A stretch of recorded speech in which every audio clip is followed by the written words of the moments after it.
Aku tahu kalian lagi nungguin apa. Kalian pasti lagi nungguin quick count kan? Kok sama kita? Sabarlah, Pak. Aku biar tahu kalian udah kayak orang gila. Aku nungguin quick count dari tadi pagi. Dari jam 7. Nggak sadar aku rupanya penghitungan dimulai jam 1 siang. Ada yang jam 3, ada yang jam 4, kan begitu, tergantung daerah masing-masing. Kan begitu. Tapi kalau menurut awak maunya begitu dicoblos, maunya terus masuk itu ke mesin quick count. Nggak sabar awak, Pak, melihat yang sebelah sana tenggelam. Maksudnya melihat calon-calon calon kepala daerah itu yang berniat negatif itu, yang memiliki motivasi negatif itu, yang rencananya makan uang rakyat itu tenggelam, itu yang maksud. Bukan yang lain-lain. Jadi mudah-mudahan kita doakan saja pemimpin yang terpilih nanti adalah pemimpin yang bisa berbakti bagi nusa dan bangsa. Dan tahu ndak kalian, jujur aja aku bilang, aku pagi-pagi aku udah kesal kali aku dibikin siasto. Ditanya wartawan dia bagaimana Pak mengenai apa rencana Bapak hari ini? Apa dibilangnya? Ya kita memantau seluruh keadaan termasuk Sumatera Utara, seperti di Medan, itu sekarang sedang banjir oleh karena kurangnya manajemen tata kota. Kau udah pernah ke Medan belum? Kenapa kau nyindir Bobi? Dewan Pimpinan Pusat PD Perjuangan terus melakukan pemantauan di seluruh Indonesia melalui forum yang kami miliki terhadap pelaksanaan pilkada serentak hari ini. Kami berharap agar rakyat betul-betul dapat menggunakan hak pilihnya secara bebas, merdeka, tanpa intimidasi dan juga tanpa suatu pengaruh dari bansos yang akan digunakan sebagai bagian dari money politik yang terjadi. Nah, untuk itu dari pemantauan ternyata di Sumatera Utara misalnya di Medan itu hujan sangat deras, terjadi banjir akibat kebijakan-kebijakan tata ruang yang selama ini tidak berjalan dengan baik. Di Jawa Tengah kami menerima laporan terjadi ketegangan di Surakarta dan juga di Boyolali. Dan kemudian di Jawa Timur relatif kondusif, tetapi tetap kami mewaspadai pergerakan parcok ya sama dengan di Sumatera Utara. Ini hujan perkara alam, di tempat kami pun hujan, di kampung kami hujan. Kau salahkanlah bupati. Bupati kami dari partai kalian, salahkan. Sekarang ku bilang sama kau ya, Pak Hasto, ku bilang sama kau, kau bisa nggak membedakan mana Medan, mana Deli Serdang? Yang lebih parah itu di Deli Serdang, banjir bandang.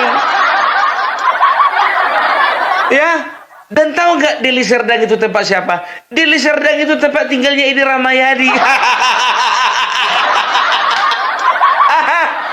Kau suruh itu anggotamu itu memantau.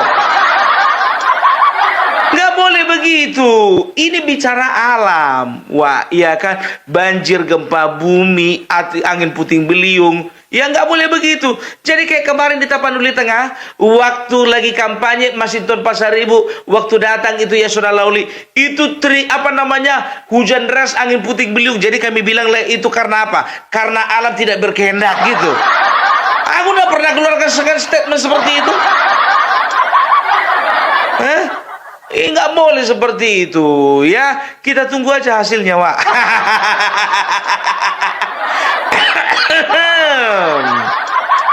Dan tahu ndak kalian ya, diwawancarailah salah satu lembaga survei yang bisa dikatakan sangat kredibel di Indonesia ini, yaitu kalau nggak salah namanya Indikator Politik, dan nama direkturnya adalah Burhanuddin Muntadi ya.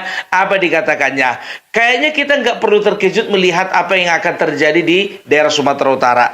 Karena apa? Karena hasil survei itu tidak akan berbeda jauh dengan kenyataan.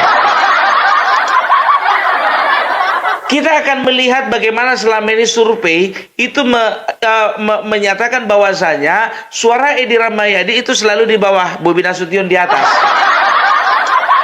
Bobi Nasution itu rata-rata di atas 55 bahkan sampai 60%. Nah, Edi Rahmayadi sisanya lah. Dan ini adalah kabar gembira bagi kita warga Sumatera Utara. Sabarlah Kopung, belum lagi real count. Ini kan masih masih prediksi dari mereka. Iya betul prediksi mereka. Tapi ini lembaga survei, Wak. Dan bisa dikatakan hampir 100%, nggak usah 100%, hampir 98% rata-rata survei dari indikator politik selalu the best. Dan tahu enggak kalian, jujur aja ku bilang, ya kan, jujur aja ku bilang, ya, sama seperti di Sumatera Utara dan juga di Jawa Tengah. Dari rata-rata kebanyakan lembaga survei itu memenangkan Bobi Nasution dan juga Ahmad Lutfi.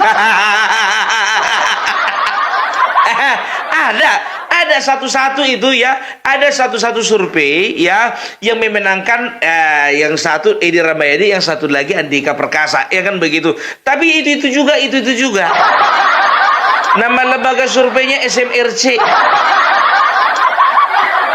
Gitu loh ya. Dan kita nggak tahu apa motif dan juga maksud dibalik semuanya itu. Kalau kalian bilang aku hoax, kita dengarkan. Jadi approval rating Edi Rahmayadi itu kurang positif. Sementara approval rating Bobi sebagai wali kota Medan itu lebih positif. Jadi lebih banyak warga Medan maupun warga Sumut yang mempersepsi Bobi lebih baik kinerjanya sebagai petahana. Yang puas dengan kinerja mereka selama menjabat. Betul. Itu ya. Dan ini yang mempersulit Edi Rahmayadi. Sehingga survei indikator, survei Kompas itu menunjukkan Edi kurang kompetitif melawan Bobi Nasution. Apalagi Bobi didukung banyak partai. Jadi ibarat approval ratingnya unggul, mesin partainya juga lebih kuat, lebih maksimal. Betul. Sementara Edi hanya didukung oleh satu partai utama ya, yaitu PD Perjuangan. Jadi itu yang membuat kita sepertinya tidak mendapatkan kejutan ya antara survei dengan hasil pemilu hari ini. Sepertinya kita akan mendapatkan hasil yang konsisten. Apa katanya? Kita tidak akan menerima kejutan.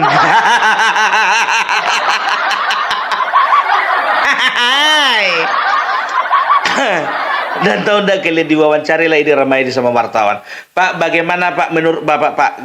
Bagaimana kemungkinan Bapak menang? Bagi saya 1% pun yang penting menang. Cemana ceritanya 1% menang? Kalian calon di situ cuma berduanya. Bobi Nasution 99%, kau 1%, kau bilanglah menang kau. Udah sakit kawan ini. Dan ini gue bilang sama kalian ya, jujur aja, aku paling gak suka dengar pernyataan-pernyataannya si Hasto. Ya, apa katakannya? Apa yang dibilang? Sumatera Utara dan juga beberapa daerah lainnya, ya, dia mengatakan bahwasanya ada campur tangan parcok. Aku tahu yang kau masuk parcok itu adalah Partai Coklat, ya.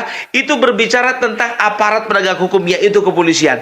Kau itu sedang menuduh, kau itu sedang memfitnah. Mulai dari kemarin kau bikin statement di podcastnya Akbar Faisal, kau selalu menghina dan juga kau merendahkan merendahkan Partai Coklat, ya. Apa coba kayak gitu ya? Coba kita dengarkan dulu pernyataan kawan ini. Udah dengar kan? Ya, kalau manusia ini nggak usah diragukan lagi. Inilah produsen hoax terbanyak di Indonesia. Kalian dengar itu yang kemarin waktu dia memperdengarkan suara rekaman Bapak Joko Widodo yang katanya akan melakukan segala macam cara untuk menenggelamkan PDIP? Ya. Ternyata itu adalah potongan dari pidato Bapak Joko Widodo di dalam pengarahannya di depan kepala daerah. Kapunduang, kalapa, lapek pulut, isi gula merah tengah-tengahnya. Nangis dulu kau, nangis. Jadi manusia-manusia kayak gini, ini hari pencoblosan masih sempat juga memfitnah. Ku bilang sama kau ya, kalau bukan gara-gara ada bapak kepolisian, siapa yang menjaga keamanan setiap pemilu yang ada di Indonesia ini? Kau hati-hati kau, hilang dompetmu jangan lapor polisi. Hilang mobilmu, awas jangan lapor polisi. Kena jambret kau nanti kau jangan lapor polisi. Bilang sama kadermu semuanya, bilang sama orang di partaimu semuanya, kita tidak perlu lagi mempercayai parcok, ya. Apapun yang terjadi dalam kehidupan kita, jangan pernah kita lapor polisi. Berani gak kau ngomong kayak gitu? Kelewat kayak kau muncung busuk. Percuma kau sekjen. Kau ingat kau, sekjen kau berapa lama lagi? Sebentar lagi ya kau. Nggak ada apa. Jadi nggak nggak menjaga tidak menjaga situasi kondusif gitu, hal-hal seperti ini. Dan ini juga biar tahu kalian, ini sebetulnya kebodohan. Kenapa bilang? Jujur aja aku bilang, kemarin Pilpres yang namanya Hasto kenapa dilepas? Maunya biarkan aja di kantor, jangan bikin-bikin statement supaya apa? Supaya paling tidak jangan 16% suaranya, paling tidak menyamai Anies gitu loh. Ini gara-gara banyak statement-statement dia yang blunder, ya bersama juga dengan Ganjar, makanya anjlok. Akui aja lah. Banyak kali gayamu. Makanya aku bilang, udah tahu saat ini sedang masa-masa urgent pilkada, sebentar lagi. Ini sedang hari penyoblosan. Kenapa ini orang dilepas? Gitu loh. Tapi jujur aja sih sebetulnya, dia ini kan berkuar-kuar sekarang kan sudah lewat jam pemilihan. Kemarin-kemarinnya maksudku. Karena apa? Ku bilang sama kalian ya, kalau memang kejadian ada banyak calon kepala daerah yang tidak terpilih dari PDIP, berarti salah satu faktornya adalah Hasto dan dia harus diganti secepatnya. Ngapain kau pun nyuruh-nyuruh kau kan bukan orang PDIP. Iya, aku sebagai manusia dan juga sebagai rakyat Indonesia yang kasihan melihat kalian makin lama makin nyungsep. Ya nggak ada salahnya dong memberikan pendapat. Itu dia, ya. Jadi itu makanya aku bilang, tapi tahu nggak kalian, banyak orang yang bilang, Pung, kau bagus-bagus kau ngomong. Nanti kalau ketahuan misalnya contohnya di Jawa Tengah kalah calonmu itu, kau nggak bisa ngomong apa-apa. Ya aku kan tinggal diam aja. Sama kayak Adiana Pitupulu waktu Ganjar 16% diam aja kan. Padahal dia yang bilang komentarnya dia harus menjudge si Ganjar itu untuk apa? Untuk persiapan pelantikan. Ternyata apa? Sekian lama tidak kami dengar suara, ternyata diam aja. Deddy Sitorus begitu juga diam aja. Ibu Megawati juga diam aja. Paling bedanya, ya aku diam aja, tapi mereka diam aja, tapi nggak lama kemudian teriak curang kan begitu. Tapi kalau aku contohnya, aku nggak akan pernah teriak curang, nggak pernah. Walaupun kenyataannya Bapak Andika yang menang, aku nggak akan teriak curang. Walaupun Bapak Pramono Anung dan Rano Karno menang di Jakarta, aku nggak akan teriak curang. Walaupun di Sumatera Utara Edi Ramayadi itu menang, aku nggak akan teriak curang. Itu bedanya etikaku sama etika kalian. Itu dia, iya kan? Jadi udahlah ya, Hasto, kau nggak usah kemana-mana lagi. Kau duduk aja kau. Kira-kira itu nanti jam 8 udah keluar hasil quick count. Berdoalah kau mudah-mudahan di 5 provinsi inti ini, ya paling nggak ada 2 lah partai PDIP. Calon kalian yang naik gitu ya kan? Nggak usah semua lah, enak kali semua. Sumatera Utara udah kami pegang itu, Pak. Jangan kalian bilang nanti kalau suara si Bobby di atas kalian bilang di lock ya. Nanti kalian bilang dikunci. Itu dia. Nanti begitu juga Jawa Tengah, Ahmad Lutfi katakanlah 65%, kalian bilang nanti suara dikunci. Nggak ada urusan.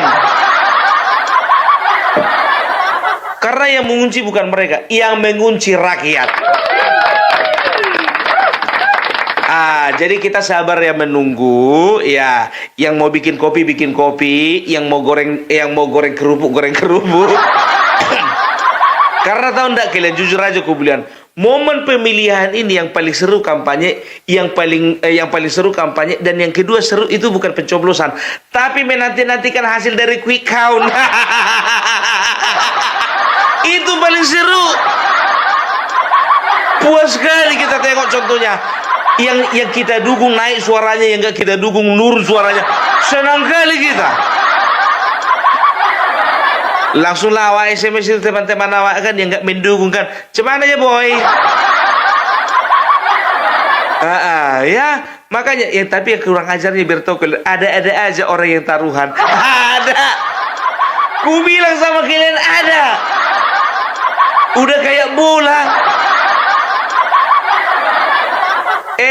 Jujur aja gue bilang, aku dulu gitunya. Dulu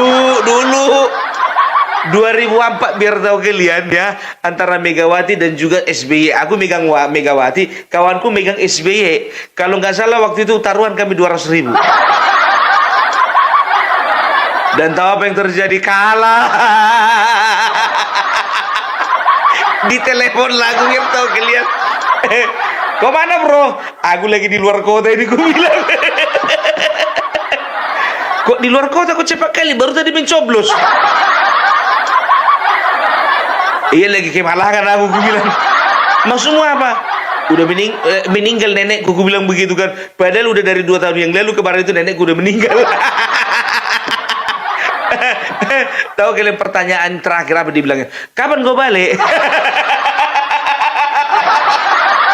Nggak rela di 200.000-nya melayang. Sabar aja lah kau, gue bilang begitu kan. Ujung-ujungnya loss. Tahu kalian 2 minggu setelah itu ditagihnya sama aku ya kan, ditagihnya. Mananya aku bilang, katanya gitu kan. Kau pun pula kau makan uang judi, nggak takut kau dosa. Iya jujur aja aku bilang. 2009 taruhan lagi kami.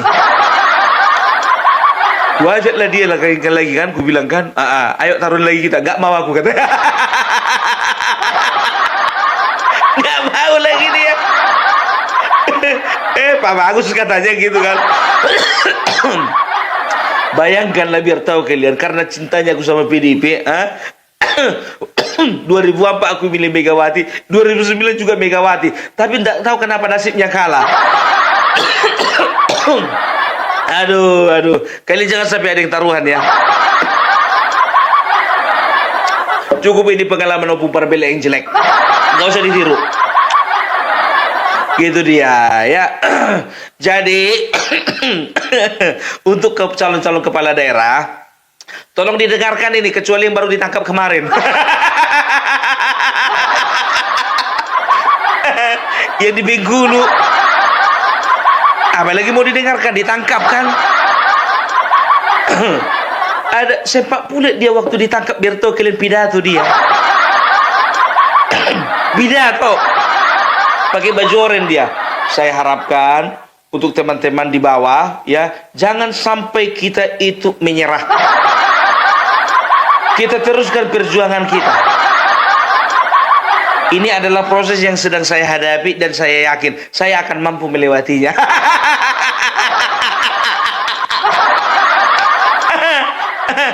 Bro, kau itu lagi ditangkap KPK. Ditangkap KPK, kau bukan lagi mau pergi liburan. Bukan diminta jadi saksi, kau udah ditangkap. Pung, itu dari Golkar itu.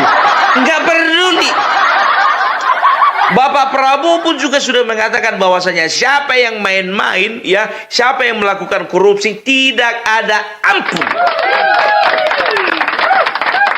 Itu nggak peduli dia, sedangkan dari partainya sendiri dipecat, apalagi dari partai orang lain.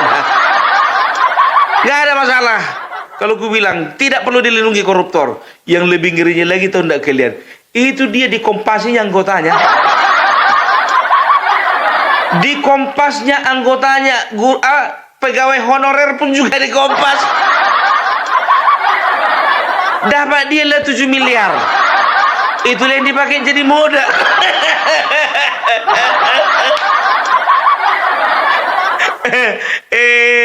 Nenas busuk. Gak usah lah kayak gitu kali kau. Kalau nggak punya modal gak usah mencalonkan. Itu namanya kau mencalonkan dengan mengorbankan orang lain. Repot. Mudah-mudahan Bengkulu mendapatkan mendapatkan calon gubernur yang terbaik.